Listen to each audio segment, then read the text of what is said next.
Hi, wir sind Jan, Sonja und die Riesenkrabbe Pavel. Und das wird unser neues Zuhause. Wir haben endlich unseren Traumvan für die lang ersehnte Europareise gekauft. Nur gibt's ein kleines Problem. Unser Oldtimer, der eigentlich hier stehen sollte, tut es nicht. Lass mich ein wenig ausholen.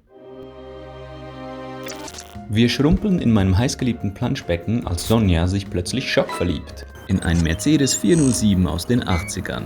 Wir wussten, den würden wir kaufen. Nur, wie sollen wir uns das leisten? Willst du deine Mutter verkaufen?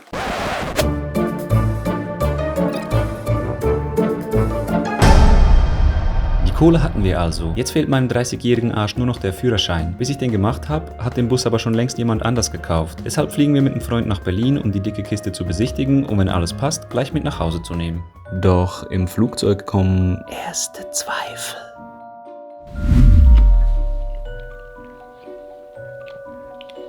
Du kannst nicht mehr Auto fahren und willst einen Bus kaufen. Ja. Weißt du, was eine Kupplung ist? Ja, die brauchst du zum In Schalten. dem Van wohnt jetzt noch irgend so ein Hippie-Chick und das wird bei der Probefahrt dabei sein. Sie ist mega nett, sie ist mit dem Preis sogar ein bisschen runter.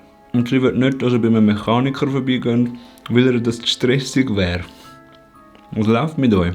Das kommt schon gut. Wenn man Gutes tut, dann widerfährt einem auch Gutes. Doch beim Van angekommen war jeder Zweifel weg.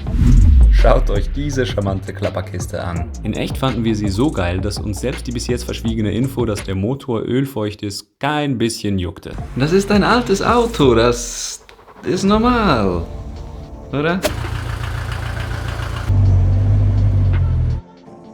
Bei der Probefahrt scheint jedenfalls alles gut zu sein, also entscheiden wir uns kurzerhand, die hübsche zu kaufen. Hast du das Portemonnaie schon? Ja. Nach einem halben Tag auf dem Straßenverkehrsamt geht's ab in die Schweiz. So hoch zu sitzen, keine Sicherheitsgurte zu haben und auf und ab zu schaukeln, ist zwar lebensgefährlich, aber schon ziemlich fett. Das Gefühl, endlich im eigenen Van zu sitzen, lässt sich am besten mit folgenden Worten beschreiben. Freiheit, Gelassenheit, my life. Entweder haben wir ein kaputtes Auto gekauft oder der Schaden entstand zufälligerweise gleich nach dem Kauf. Unser Traum des freien Lebens ist jedenfalls geplatzt. Nein, ein Mechaniker in der Nähe meinte, es sei wohl nur die Ventildeckeldichtung und wenn wir immer wieder Öl nachfüllen, können wir es bis nach Zürich schaffen.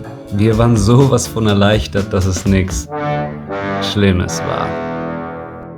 Bei einem Halt an der Tanke lief einfach alles auf einmal aus. Wir riefen also den Abschleppdienst, welcher dann am nächsten Morgen kommen sollte. Nach einer schlaflosen Nacht stand auch schon wieder der Abschied unserer neuen Liebe an. Während wir einen Anblick ertragen mussten, den kein frisch gewordenes Vanlife-Paar ertragen müssen sollte, fuhr ein Engel aus dem Camperhimmel vorbei und bot uns an, uns ein Stückchen mitzunehmen. Was ziemlich geil war, denn der nächste Bahnhof war nicht gerade in der Nähe. Doch das hier war nicht so geil.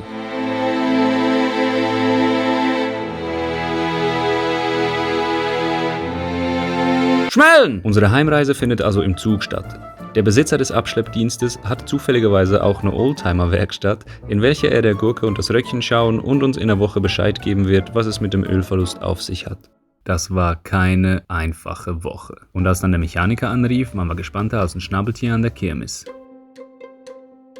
Doch, es waren gute Nachrichten, denn es musste tatsächlich nur die Ventildeckeldichtung ausgetauscht werden. Tutorial Time with Sonja. Eine solche Dichtung ist das Gummiteilchen hier am Boden. Man sieht es nicht ganz. Jedenfalls sitzt dieses Teilchen zwischen Kurbelgehäuse und Zylinderkopf und sorgt dafür, dass das Öl und Abgase und so nicht in die Umwelt gelangen. Quasi ein Kondom für Motoren. Da wir immer noch keinen Führerschein haben, kommt für den zweiten Versuch, unseren Van zu holen, Sonjas Mama mit nach Deutschland. Nach 8 Stunden öffentlicher Verkehrsmittel sehen wir unsere Wanne wieder und bringen sie endlich nach Hause. Öl leck. Nach 300 Kilometern fing er einfach schon wieder an zu tropfen. Und am nächsten Morgen hieß es dann: Here we go again. Und meine Alte lächelt trotzdem noch. Ist sie nicht die Beste? Nur weil wir abgeschleppt werden, heißt es noch lange nicht, dass wir uns vom Fahren abhalten lassen. Der nette Herr fuhr uns in unserem Lastwagen auf seinem Lastwagen durchs Dorf zum nächsten Bahnhof, wo wir wieder einmal zusehen durften, wie unsere Kutsche ohne uns losfährt. Nur nach 2 Wochen kam die neue Diagnose. Motorschaden. Nach langem Hin und Her entschieden wir uns, einer Generalüberholung des Motors zuzustimmen. Und somit der längsten Wartezeit, jemals ein Mensch auf ein Van gewartet hat. Zu Beginn war es ganz okay. Unser Van war zwar 700 Kilometer entfernt, doch in unseren Herzen waren wir stets bei ihm.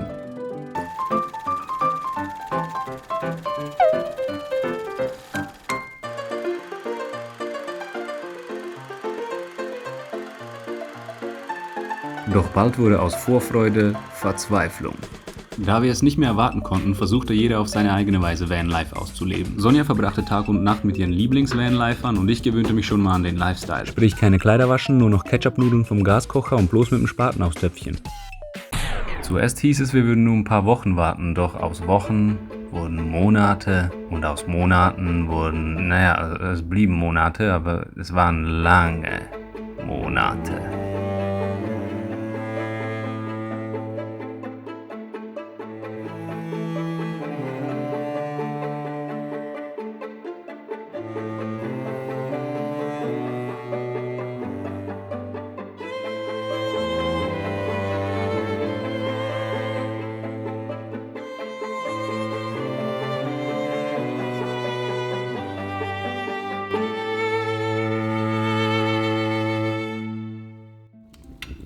Das ist echt schon eine Weile her, seitdem wir gedacht haben, dass echtes Vanlife für uns losgeht.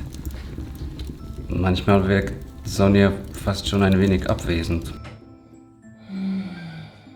Schatz, du musst wieder mal ein bisschen essen. Nun wurde der Termin auf Ende Februar, Anfang März verschoben. Das ist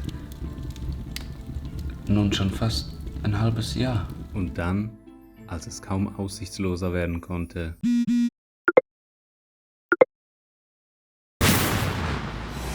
es ist soweit, wir gehen zum dritten und bitte zum verf***ten letzten Mal unseren Bus holen. Werden wir es schaffen? Sei mit dabei, wir freuen uns auf dich. Und abonniere den Channel. Es ist unser erstes Video. Würde uns echt viel bedeuten. See you, man.